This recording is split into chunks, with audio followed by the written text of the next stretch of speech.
Sup you all, Gacha right over here. It's been one long minute since I've talked to you guys. I'm not even gonna lie, I lost motivation after literally just one video. I guess I was just thinking, man, I really didn't cut out for this one, but now I'm back. Not because I think I'm necessarily cut out for this, but because I just have a lot of takes on Gacha stuff and it feels annoying just venting to no one about it, so I might as well make videos out of them. But I mean, yeah, that's it. Whenever I make consistent uploads now or not, it's just up to faith. But without further ado, let's just get right on into the video. My Genshin Impact is better than Honkai Star Rail. So if some of you don't know, I mean, why would you even be here if you didn't? Genshin Impact and Honkai Star Rail are two wonderful games in miHoYoverse, formerly known as miHoYo. With Genshin being a wondrous, fulfilling, and engaging open world experience that has a nice storyline, Honkai Star Rail, being the younger of the two children, has a very limited but fun and laid back experience that may be even more challenging to harsher degrees if you're willing to stand up to the player. So why do I say Genshin Impact is better than Honkai Star Rail? Well, I'm going to have to give you some context as to why I'm even making this video in the first place. Ever since Honkai Star Rail had its insurgence, many people and content creators alike have been up in arms about this game, and pampering it even, fully to their heart's content. Even to some degree, I should say that it's better than Genshin, even though it's just been out for a few months now. Has it even been a year? I will lay low and just chalk it up to it being their personal opinion, but people are going out of their way to sell it as a fact that Honkai Star Rail is a fundamentally better game with damn near zero flaws. The purpose of this video is to explain why Star Rail is not a better game and how it has many important flaws. Now, do not misunderstand. I know damn well Genshin has a backload of flaws that have not been addressed, or are only now being addressed after 3 years of development. It is nowhere near the perfect game, but just hear me out on this one. You'll at least hopefully understand where I'm coming from. Okay, I'm gonna just try to run through this one. Whenever people bring this point up, it irritates me a little bit. Not because it's false, no. Honkai Star Rail has like an infinite amount more endgame content than Genshin, but it only irritates me because people try to sell this point so hard and act like it has like no flaws. The endgame is unflawed. Listen, I couldn't really give a rat's ass if HSR has more endgame if all of it is just piss season. MOC is barely even challenging until you get to like floor 11 or 12. Even then, it's just a DPS and element typing check, nothing special. With turn-based games, you'd expect there to be a load of complexity to these enemies and the combat system, but no, this game is easy as hell. Pure Fiction is literally just kill all of these enemies, and that's it. And they do jack all to you, they just let you kill them. Also, Pure Fiction requires you to build worse characters. What do I mean by that? I mean that all the characters are broken in MOC or straight up worse than the bad characters in MOC. Now, you might say, hey, that's a good thing. That means more characters are more flexible and more content. And yes, while I would agree with you, it's a lot worse that this is true when it comes out several months after many characters have been power crept.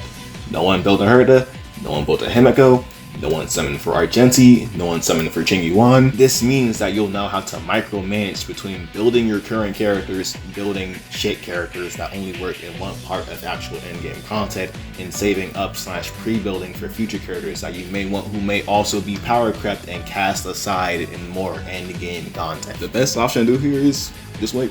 Focus on one thing and then move on to the next.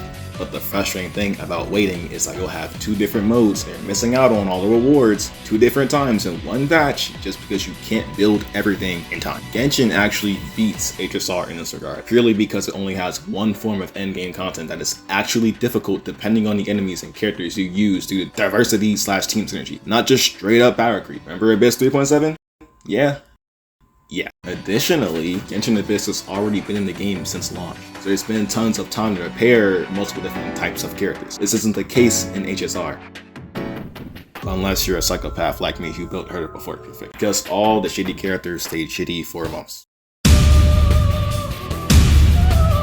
Alright, this might actually be a quick one. Genshin's gameplay may be easy, a little bit too easy, but the actual combat system tied to the gameplay is more complex than people think. It has to take into account team synergy, energy requirements, elemental reactions, element bonuses, element gauges, team rotations, enemy patterns, etc. All of this makes the game a lot more enjoyable when you are actually able to think about it and build your teams around it, making Genshin one of the most unique combat systems I have ever played. But the issue is there's barely anywhere to apply this other than this. And you have to wait a few weeks before you can even try out these different teams again. So that fault does indeed go to Genshin. It loses a battle of quality versus quality with HSR. But Honkai Star Rail is anything but complex. The most complex thing this game has is speed / action values, which would be interesting if the game wasn't so easy. The most important thing in HSR's combat system are the break system and speed values. In HSR, you can run any support and any sustain with any broken DPS and you'll be just fine. It doesn't even matter who you're fighting. And can I just take some time and say that the break system in HSR is just complete dog water? 4 out of all 7 effects do the exact same thing. That's more than half.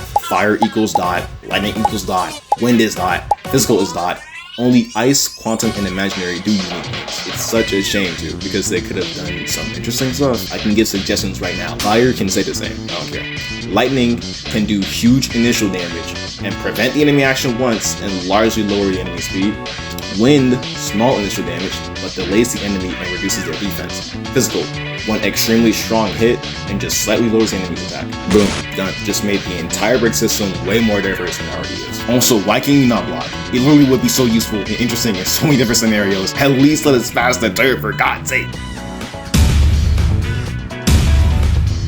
This is one of the main reasons I question the long-term success of this game. Power creep, I can already tell, will become an issue down the road, and it's already taking an effect now. Remember Zayla? Remember how blessed she was on release? Yeah, she got immediately power crept by Blade and Kafka. Blade and Kafka may do less damage in some scenarios, sure. Blade is a sub-DPS character that acts as a tank and is great for a lot of dual DPS comps due to his low SP usage. Kafka is an amazing long-term option who actually far out-damages Zayla. Oh, but wait, they also got power crept. Not too long after, the HIL comes out and is the best damage dealer by a damn mile. Surely they can't make anyone better than him, right?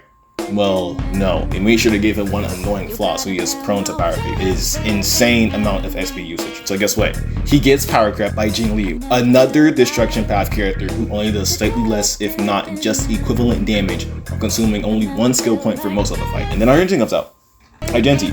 He does illegitimate, unreasonable amounts of damage under the correct conditions, and makes every other damage dealer in the game look like fish compared to him in terms of pure fiction. As I already explained, pure fiction is badly designed. Very badly designed. And then Black Swan comes out, which puts everyone in their place in both parts of endgame content when paired with Kako. Now, even in Simu, keep in mind that all of this happened in less than a year of the game being released. Less than a year, and it's gonna happen one more time before it even hits its anniversary with the release of Akira. I guarantee you, this issue is almost just non-existent in Genshin. You can get a strong character in Genshin and be comfortable with them for a long while. Even a lot of the 4-stars in this game are amazing. And like I said, the only reason there isn't power creep is because this game capitalizes off of team synergy and diversity, not just the overall power of these characters. The only well-designed characters I can name in HSR are Fu Xuan, Kafka, Silverwolf, and Topaz, maybe even Blade. And that's purely because these characters bring a certain level of longevity to them that makes them genuinely worthwhile and semi-immune to power creep. Seriously, what is the point of making each and every character just stronger than the last of their archetype if the endgame isn't adapting to this level of power creep? Fu Xuan. On one hand, if the game ever gets harder, then it'll just be a waste pulling for stronger characters. You just get them because they're hot or something. On the other hand, if endgame does get harder, then almost all of these characters will eventually just straight up die. It's a lose-lose situation with the direction the game is heading in right now.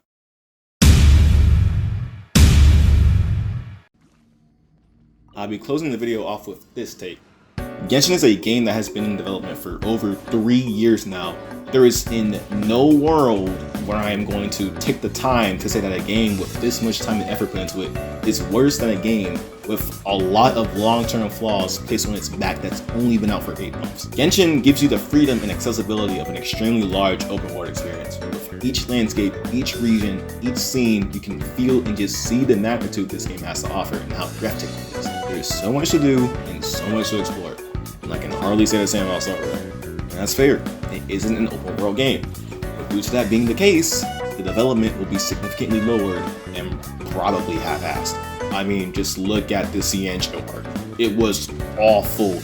What they couldn't make up for exploration, they tried to make up for with a compelling story. At least that's what I think they tried to do.